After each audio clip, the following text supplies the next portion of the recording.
Hi friends, எல்லாருக்கும் happy போகி. இன்றைக்கி காலையில் வந்து வெங்காயம் சட்னியும் தோசையும் செய்கிறேன். வெங்காயம் சட்னிக்கு வந்து கடாயில் ஆயில் ஊற்றாச்சு. ஆயில் போட்டதுக்கப்புறம் கடுகு போட்டேன். கடுகு போட்டதுக்கப்புறம் 1 ஸ்பூன் கடலைப்பருப்பு, 1 ஸ்பூன் உளுத்தம்பருப்பு போட்டேன். அது பொரிஞ்சோடனே இப்போ அதில் 2 வெங்காயம் கட் பண்ணி வச்சுக்கிறேன். வெங்காயம், ஒரு 10 பல்லு பூண்டு, அப்புறம் கருவேப்பிலை 2 எல்லாம் போட்டு கொஞ்சம் உப்பு எல்லாம் போட்டு கொஞ்சம் கல்லுப்பு போட்டேன். கல்லுப்பு போட்டு வதக்கலாம். இப்போ இதில் கருவேப்பிலை ஆட் பண்ணிக்கிறேன்.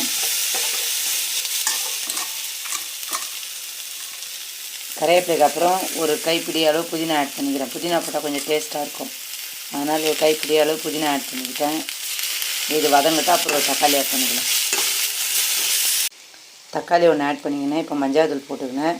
போட்டு நல்லா வதக்கிடும்.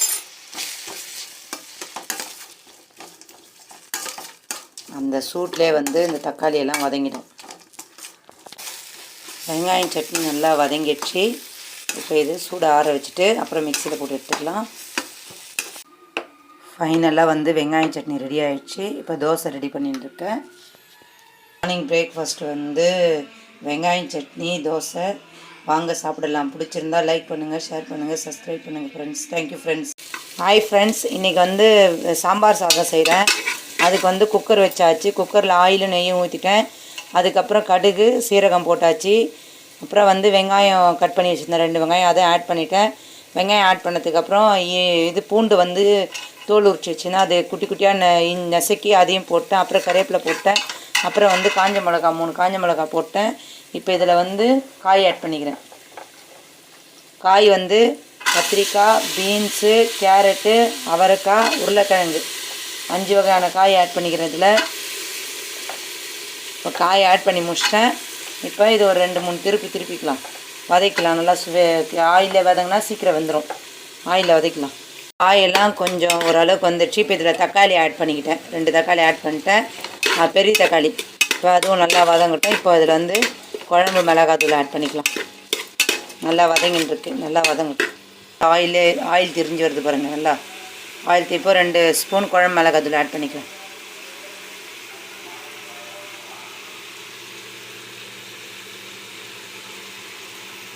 அரை ஸ்பூன் வந்து மஞ்சள் ஆட் பண்ணிக்கலாம்.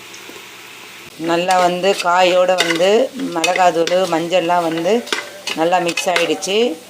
இப்போ இது தண்ணி ஆட் பண்ணிக்கலாம். 1/4 அழாக்கு அரிசி எடுத்திருக்கேன், 3/4 அழாக்கு துவரம்பருப்பு எடுத்திருக்கேன். அதோட 1/2 அழாக்கு அரிசி, 3/4 அழாக்கு இது வந்து அப்போ 2/4 அழாக்கு, அப்போ 4 அழாக்கு தண்ணி வச்சுக்கிறேன். அதுக்கு ஃபஸ்ட்டு 1 அழாக்கு தண்ணி ஊற்றிட்டேன். தண்ணி ஊற்றியாச்சு. இப்போ இதில் கொஞ்சம் புளி கரைச்சி போட்டுக்கலாம். புளி கரைச்சி போட்டு உப்பு செக் பண்ணிக்கலாம். தண்ணி நல்லா கொதிச்சிடுச்சு. இப்போ இதில் அரிசி ஆட் பண்ணிக்கலாம். அரிசி ஆட் பண்ணிட்டு இது உப்பெல்லாம் கரெக்டாக இருக்கான்னு செக் பண்ணிவிட்டு குக்கருக்கு 2 விசில் வச்சிடலாம். விசில் வந்ததுக்கப்புறம் பார்க்கலாம். இப்போ இது மேலே வந்து கொத்தமல்லி தூவிக்கலாம். இப்போ குக்கர் மூடி போட்டு விசில் வச்சிடலாம். 2 விசில். ஃபைனலாக சாம்பார் சாதம் ரெடி ஆகிடுச்சு. நல்லா பொலன்னு சூடாக பாருங்கள், நல்லா வாசனையாக இருக்குது சாம்பார் சாதம். இன்றைக்கி வந்து சிம்பிளான லஞ்சு தான். சாம்பார் சாதம் செஞ்சுருக்கேன். அதுக்கு சைட் டிஷ் வந்து போட்டி ஊறுகாய். இப்போ வாங்க சாப்பிடலாம்.